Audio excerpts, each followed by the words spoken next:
Mga kapatid, Nina Ocalco, News 5 correspondent.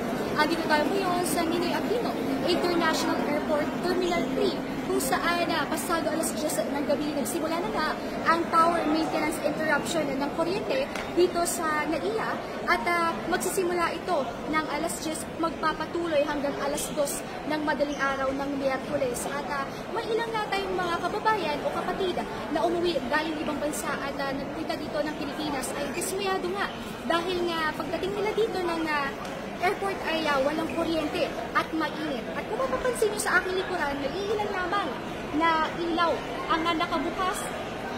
Gawa ito ng power maintenance interruption at ayon naman sa NAIA ay magpapatuloy ito ng alas 2 ng madaling araw. Ibabalik naman agad ng alas 3 ng madaling araw. Mula dito sa NAIA International Airport, Nina Ocalco nagbabalita mula sa News 5.